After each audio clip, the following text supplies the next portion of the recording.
తిరిగి వార్తలకు స్వాగతం. విజయవాడలో డాక్టర్ బిఆర్ అంబేద్కర్ 125 అడుగుల కాంస్య విగ్రహ స్మృతివనంలో గుర్తు తెలియని వ్యక్తులు చేసిన విధ్వంస ఘటనపై ఆంధ్రప్రదేశ్ శాసనమండలి చైర్మన్ కొయ్యం మోషన్ రాజు స్పందించి తీవ్రంగా ఖండించారు.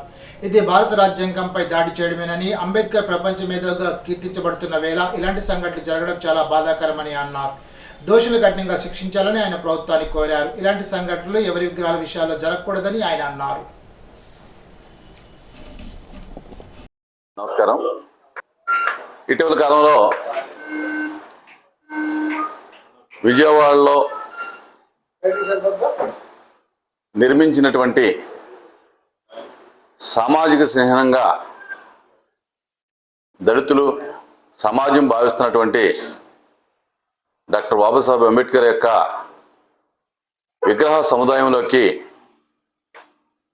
కొంతమంది వ్యక్తులు ప్రవేశించి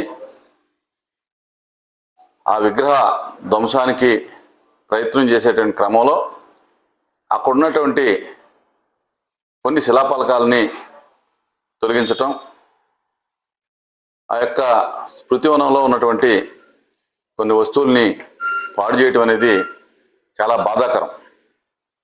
ఎందుచేతనంటే ఆ యొక్క విగ్రహం ఈ రాష్ట్రంలోనే, ఈ దేశంలోనే, ఈ రాష్ట్రానికి ఒక మాన్యుమెంట్గా ఉన్నటువంటి ఆ యొక్క విగ్రహాన్ని పాడు చేయాలని ప్రయత్నించడం అనేది చాలా దురదృష్టకరం. దీన్ని నేను తీవ్రంగా ఖండిస్తూ ఉన్నాను.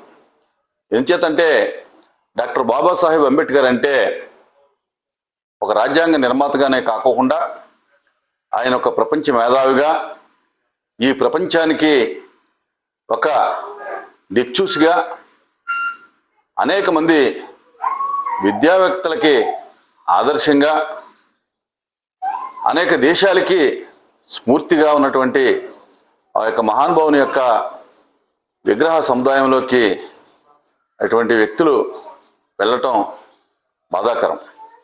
ఇదేమవుతుందంటే ఈ రాష్ట్ర ప్రతిష్టని దెబ్బతీసే విధంగా ఈ యొక్క విషయం ఉంటుందని చెప్పి నేను తెలియజేసుకుంటా ఉన్నాను.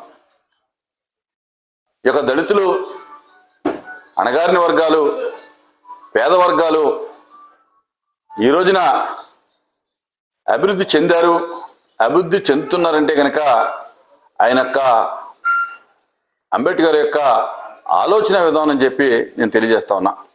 అదే రకంగా భారతదేశం ఈ రోజున ప్రపంచ దేశాల్లో అగ్రస్థానంలో ఉందంటే కనుక భారత రాజ్యాంగమే దానికి ముఖ్య కారణం అని చెప్పి కూడా నేను తెలియజేసుకుంటా ఉన్నా. భారత రాజ్యాంగం, ఇంత పెద్ద లిఖిత రాజ్యాంగం ఈ ప్రపంచంలో ఏ దేశంలోనూ కూడా లేనటువంటి పరిస్థితి. పటిష్టమైనటువంటి రాజ్యాంగం.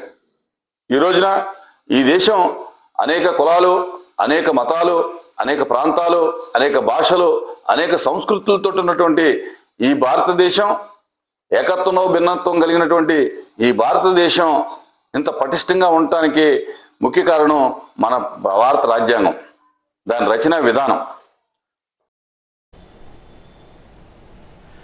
వీరవాస మండలం తోకలపూడి 45 సంవత్సరాల పోస్ట్ మ్యాన్ గా తోలేటి శ్రీరామచంద్రమూర్తి విశేష సేవలు అందించి పదవి విరమణ పొందిన సందర్భంగా రాయకుదురు సబ్ పోస్ట్ ఆఫీస్లో శ్రీరామచంద్రమూర్తి నాగమణి దంపతులను పోస్టల్ సిబ్బంది, గ్రామస్తులు, వీరవాస మండల పిరమిడ్ సిస్చువాలిటీ సొసైటీ సభ్యులు ఘనంగా సత్కరించారు.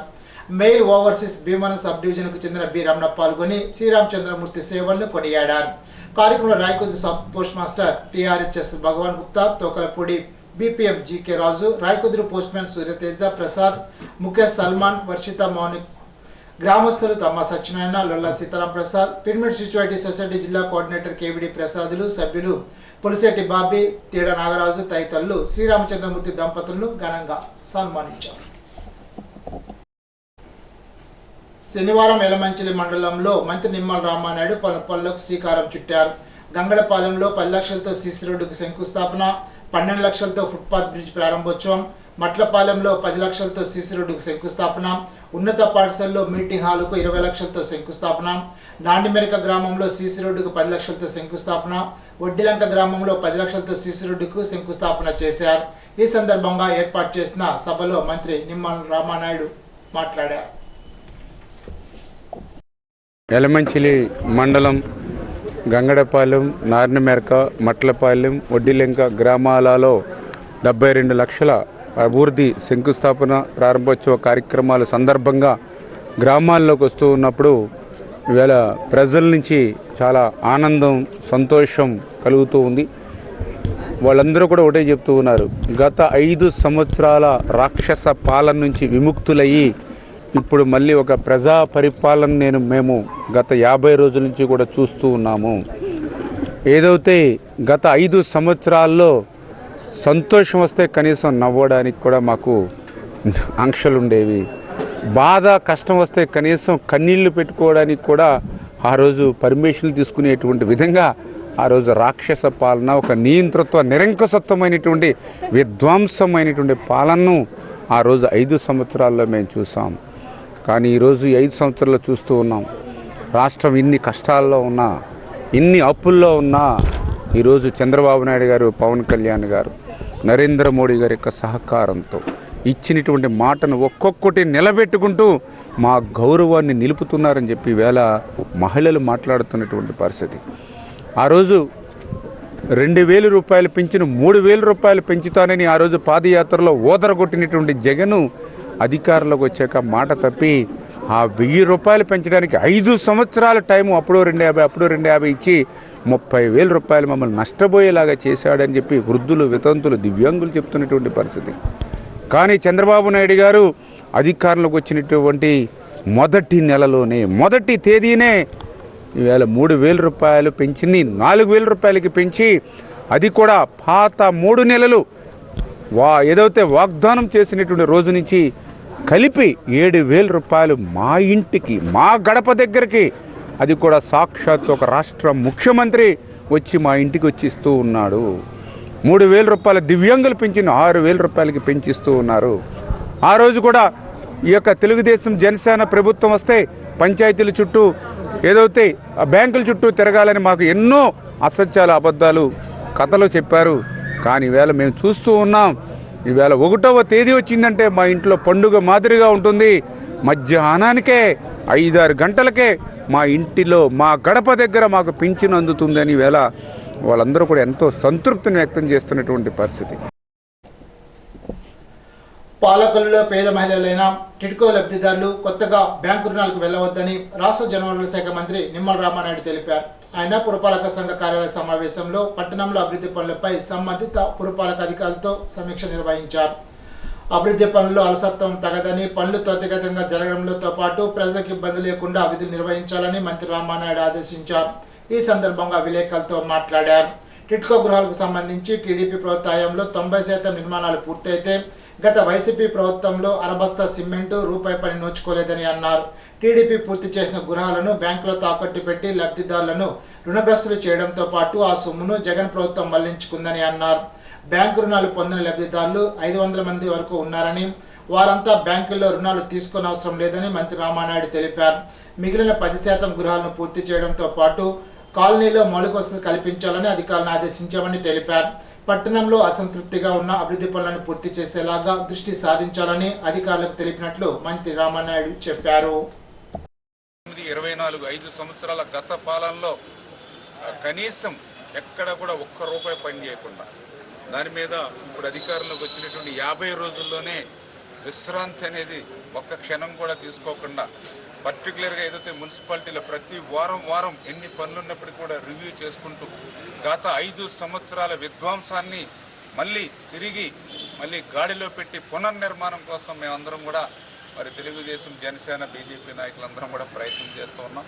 అందులో భాగంగా ఈరోజు కూడా ఏదైతే ఎన్టీఆర్ టిడ్కో ఇళ్ళు అత్యంత ప్రాధాన్యత ఇవాళ మాకు, మేము కట్టినటువంటి ఎన్టీఆర్ టిడ్కో ఇళ్ళు తాకట్టు పెట్టుకుని గత ప్రభుత్వం దగ్గర 5,000 కోట్ల రూపాయలు ఆ పేదవాళ్ళ దగ్గర, ఆ మధ్యతరగతి వాళ్ళ దగ్గర, ఆ మహిళల దగ్గర మరి కొట్టేసినటువంటి పరిస్థితి చూస్తూ ఉంటే చాలా ఆవేదన కలుగుతూ ఉంది. 2021 నుంచి 2024 డిసెంబర్ వరకు, అంటే గత 2-3 సంవత్సరాల్లోనే ఒక్క మన పాలకొల్లులోనే దగ్గర ఒక 130-140 కోట్ల రూపాయలు ఒక్క పాలకొల్లులో ఎన్టీఆర్ టిడ్కో ఇళ్ళ దగ్గర నుంచే మరి గత ప్రభుత్వం కొట్టేసినటువంటి పరిస్థితి, దుస్థితి.